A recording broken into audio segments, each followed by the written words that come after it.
அன்பார்ந்த இணையதள நேயர்களை மீண்டும் www.qcrc.in என்ற இணையதளத்திற்காக நியூஸ் சபை செய்திருக்கையில் உங்களை சந்திப்பதில் பெருமகிழ்ச்சி அடைகிறோம்.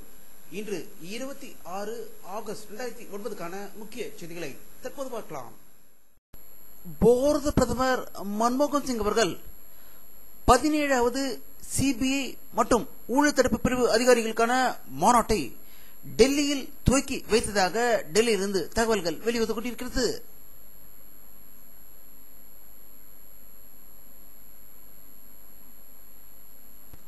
டெல்லியில் சிபிஐ அதிகாரிகள் மற்றும் மாநில ஊழல் ஒழிப்புத்துறை அதிகாரிகளுக்கான மாநாட்டை பாரத பிரதமர் மன்மோகன் சிங் அவர்கள் இன்று தொடக்கி வைத்து பேசுகையில், இந்தியாவில் உள்ள ஊழல் செய்யும் பெரும் பெருச்சாளிகளையும் பிடிப்பதில் தாமதம் காட்டக்கூடாது என்று அவர் அதிகாரிகளுக்கு உத்தரவிட்டதாகவும், பெரிய மீன்களை சிக்க வைத்தால்தான் நாடு முன்னேற்றம் அடையும் என்றும் அப்போதுதான் இந்தியாவில் ஊழல் மறையும் என்று கூறியதாக டெல்லியில் இருந்து தகவல்கள் வெளிவந்து கொண்டிருக்கிறது.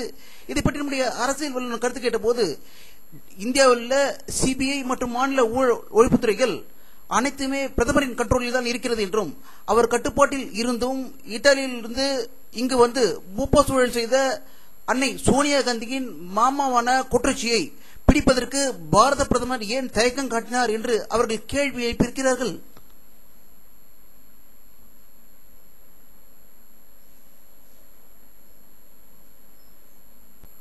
தமிழக முதல்வர் கருணாநிதி அவர்கள் தலைமைச் செயலகத்தில் வெளியிட்டுள்ள ஒரு செய்தி அறிக்கையில், தமிழகம் முழுவதும் அடுத்த கல்வியாண்டு முதல் சமச்சீர் கல்வி முறை அமலாக்கப்படும் என்றும், முதற்கட்டமாக 1ஆம் வகுப்பு மற்றும் 6ஆம் வகுப்பு வரை பொது பாடத்திட்டங்கள் கொண்டு வரப்படும் என்றும், 2ஆம் ஆண்டு அனைத்து வகுப்புகளுக்கும் பொது பாடத்திட்டம் கொண்டு வரப்படும் என்றும் அவர் செய்தி வெளியிட்டிருப்பதாக தலைமைச் செயலகத்திலிருந்து செய்திகள் வெளிவந்து கொண்டிருக்கிறது.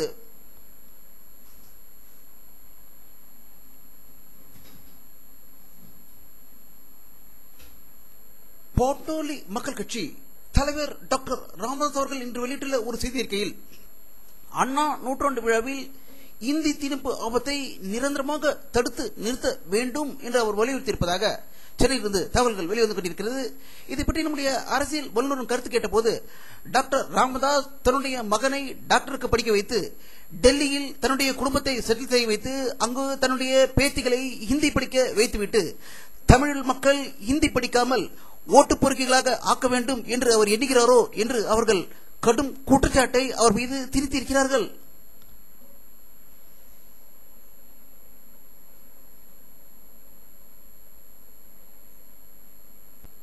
தமிழக மீனவர்கள் இலங்கை கடற்படையினால் தொடர்ந்து தாக்கப்படுவதை கண்டித்து இன்று ராமேஸ்வரம், நாகை, தஞ்சை, திருவாரூர், புதுக்கோட்டை ஆகிய மாவட்டங்களில் இருந்த மீனவர்கள் உண்ணாவிரதம் இருந்ததாகவும், அரசு நடவடிக்கை எடுக்கவில்லை என்றால் ராமேஸ்வரத்தை இலங்கையுடன் சேர்த்து விடுங்கள் என்றும், இல்லாவிட்டால் நாங்கள் அகதிகளாக வெள்ளைக்கொடி ஏந்தி இலங்கைக்கு சென்று விடுவோம் என்று அவர்கள் வருத்தத்துடன் கூறியதாக ராமேஸ்வரத்திலிருந்து தகவல்கள் வெளிவந்து கொண்டிருக்கிறது.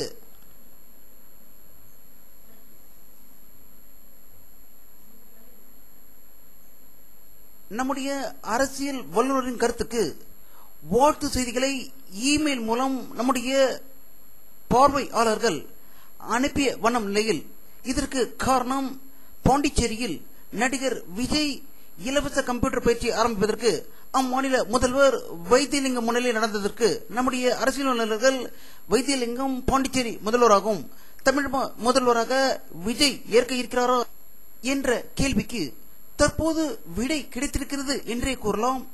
அகில இந்திய காங்கிரஸ் பொதுச் செயலாளர் ராகுல் காந்தியை நடிகர் விஜய் சந்தித்து 1 மணி நேரம் பேசியிருப்பதாகவும், இது தமிழக அரசியல் வட்டாரத்தில் கடும் அதிர்ச்சி ஏற்படுத்தியிருப்பதாகவும், குறிப்பாக தமிழக முதல்வர் கருணாநிதி அவர்கள் எதிர்க்கட்சி தலைவி செல்வி ஜெயலலிதா அவர்களை கடுமையாக பாதித்திருப்பதாகவும், விஜய்க்கு காங்கிரஸ் கட்சி ஆதரவு தெரிவித்திருப்பதால் பெரும் பரபரப்பு நிலவுகிறது என்றும், இதை பற்றி மேலும் அரசியல் வல்லுநரும் கருத்து கேட்ட போது, இப்பொழுது இலங்கையில் உள்ள இலங்கை தமிழர் பிரச்சனைகளை சரி செய்வதற்காக காங்கிரஸ் இலங்கைக்கு முழு ஒத்துழைப்பு கொடுத்து பிரச்சனையை தீர்த்துவிட்டது.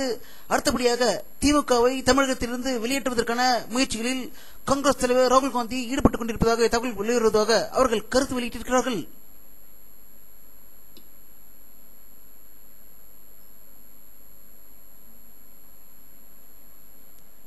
காஞ்சிபுரம் மாவட்டம், சென்னை ஆகியவற்றிற்கு குடிநீர் ஆதாரமாக விளங்கும் பாலாற்றிலிருந்து மணல் திருடுவதை தடுத்து நிறுத்த கோரி காஞ்சிபுரம் மாவட்டத்தில் இன்று 20 கிராமத்தை சேர்ந்த விவசாயிகள் போராட்டத்தில் ஈடுபட்டதாகவும் அதில் நூற்றுக்கணக்கான பெண்களும் கலந்து கொண்டு பாலாற்றில் மணலை எடுத்து எங்களுடைய நிலத்தடி நீரை பறித்து விடாதே என்ற பேனருடன் போராட்டம் நடந்ததாக காஞ்சிபுரத்திலிருந்து தகவல்கள் வெளிவந்து கொண்டிருக்கிறது.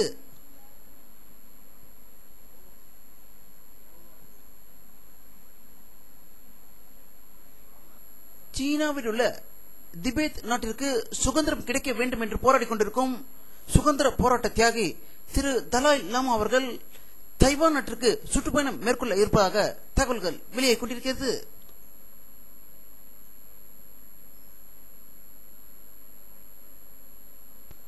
உலகிலேயே சிறந்த சமூக சேவகரான அன்னை தெரசாவின் 99வது பிறந்த தினம் கொல்கத்தாவில் உள்ள அவருடைய ஆசிரமத்தில் மிக சிறப்பாக கொண்டாடப்பட்டதாக கொல்கத்தாவிலிருந்து தகவல்கள் வெளிவந்து கொண்டிருக்கிறது.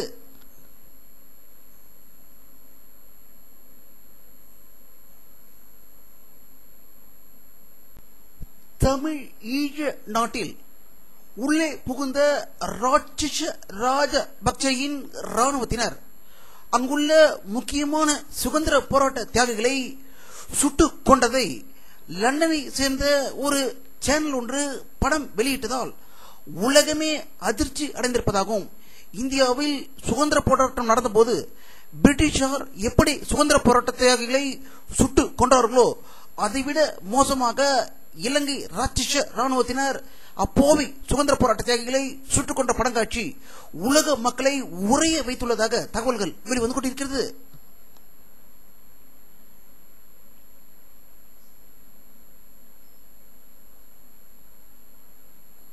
பன்றிக்காய்ச்சல் நோய் பூமியில் உள்ள அனைத்து கண்டங்களையும் தாக்கிவிட்ட நிலையில் ஆப்பிரிக்க நாடுகளில் வெயில் அதிகமாக இருப்பதால் பன்றிக்காய்ச்சல் வராது என்று நினைத்த நிலையில் தென்னாப்பிரிக்காவில் 5000 பேருக்கு பன்றிக்காய்ச்சல் இருப்பதாகவும் இதுவரை 25 பேர் உயிர் இழந்ததாக ஒரு அதிர்ச்சி தகவல் டர்பன் நகரிலிருந்து வெளிவந்து கொண்டிருக்கிறது.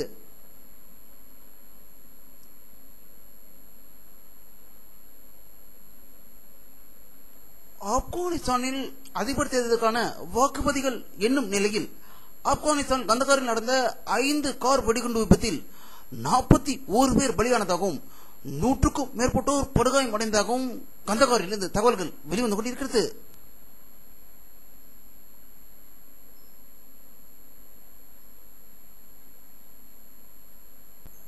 அமெரிக்காவின் முன்னாள் அதிபர் ஜான் கென்னடியின் சகோதரரும் அமெரிக்க குடியரசுக் கட்சியை சேர்ந்த செனட்டர் எட்வர்ட் கென்னடியுமான வயது 77 நேற்று இரவு மசூத் மாகாணத்தில் அவரது இல்லத்தில் காலமானதாகவும், இவர் தற்போதைய அதிபர் பாரக் ஒபாமா வெற்றி பெறுவதற்கு பின்னாலிருந்து செயல்பட்ட முக்கிய நபர் என்பது குறிப்பிடத்தக்கது.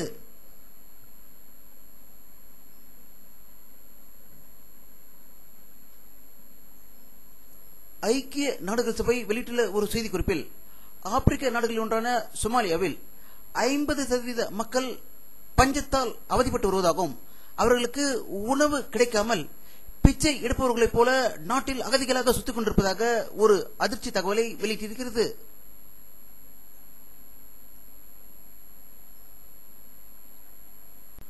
பிரிட்டன் வல்லுநர் வெளியிட்டுள்ள ஒரு செய்தி அறிக்கையில் உலகில் பூமியில் உள்ள சுற்றுச்சூழல்கள் மாறுவது காரணமாக பூமி வெப்பமடைந்து இதனால் பல பிரச்சனைகள் பூமிக்கு ஏற்படுவதற்கான வாய்ப்புகள் அதிகரித்துக் கொண்டிருப்பதாகவும், இதற்கு தீர்வு காண்பதற்கு அரசியல்வாதிகள் மற்றும் சமூக நல தொண்டர்கள் இருவரும் ஒன்று சேர்ந்து முழு வீச்சில் இறங்கினால் ஒழிய இப்பிரச்சனையை தீர்க்க முடியாது என்று கூறியிருப்பதாக லண்டனில் இருந்து தகவல்கள் வெளிவந்து கொண்டிருக்கிறது.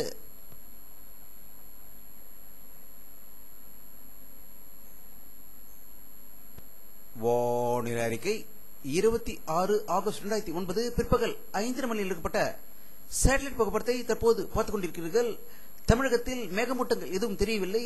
ஆனால் சென்னையில் லேசான மேகமூட்டங்கள் தெரிந்ததால் சென்னை புறநகர் பகுதியில் அதிக மழை பெய்ததாகவே செய்திகள் வெளிவந்து கொண்டிருக்கிறது.